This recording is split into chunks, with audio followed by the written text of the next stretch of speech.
Okay, this is for Lab 3, the structural SV. So the first thing that I did right here is this is me typing out, sorry, I forgot the syntax.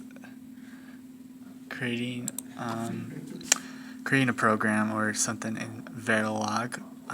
And I know it says 3 times, I'm not actually programming anything, I'm just writing out a schematic. And so this is what I did. I named it 4 functions, and here I have 4 of the outputs and then the 4 inputs, and then all of my logic ones. I decided to have no repeat logics. I was hoping that would make my schematic look better, but it did to a degree. Here is all of my functions then. Here is a for 1, 2, 3, and 4. And then after that, I opened up the schematic. The schematic has changed, but I can show you what it originally looked like. It originally looked like that, but after I synthesized it, it looked different. This is before synthesizing. My schematic looked a lot like this, and it is. I tried to verify it by showing that that every gate, that there was only 2 GOR gates and 2 AND gates before then, and here there are 6 AND gates and 1 OR gate, which is what it says in the instructions what I should do right here. Alright, after that I then ran the simulation. Going back here, let's see. Here it is. It must have gone away. I will run it again. For me, it worked to just go to the TC console and copy and paste all of this.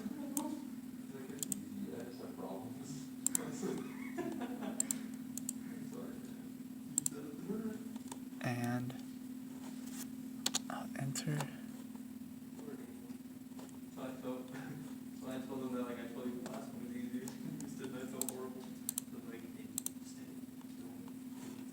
Let's see, where's the little thing?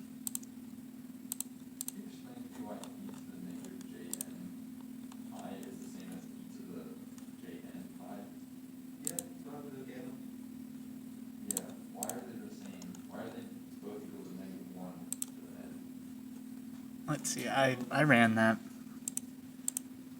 And when I did that, it looked like this room gives me static shock. It's so this.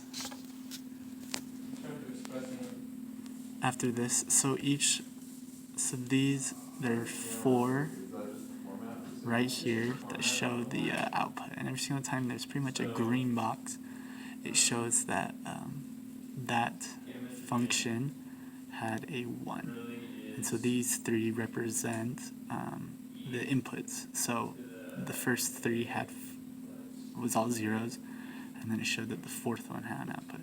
And this one, the last one had an input, and it showed that. And all of this and it does align with the truth table for what I was expecting for each one of them. This is me comparing them. And so when they were all on, you can see that I expected them all to be on, and it worked. And so this is what happened when I ran the synthesis, or ran the simulation. After that, then I designed it to put on the board. So here's what I did. I realized though I accidentally programmed it to the wrong LED lights. I programmed them, instead of it being 0, 1, 2, 3, I did 3, 4, 5, and 6, which shouldn't change anything except for down here the lights are in different places. But that didn't really change anything. It still runs really well. And then after that, I ran the synthesis and the implementation, and then I programmed it onto my FPGA board. So all it does now is that these first 3 switches represent my inputs. And so when it's turned up, it's on. As you can see, when I have them all up, there's all 1s. So I'd be expecting that every light should be turned on because it's getting every input, and it does. And so I will walk through here, and the first, when they're all zeros, it's expected that only the fourth output would be correct. And so that's what I'm getting over here with the 6, with the LED 6. Then after that, we're expecting that when when C, or the last one, is on, that the last two should be, the third one should be on, which is what happens. And then when I turn on the second one, expecting that only the first one will be on. When I turn on the last two, expecting 2. When I turn on just 1, we're expecting 2, but it's the last 2. And then when I turn on 1 and the last one, we're expecting the outputs 1 and 3 to be on. We're going to turn on the first 2. We're expecting only the output from the fourth one.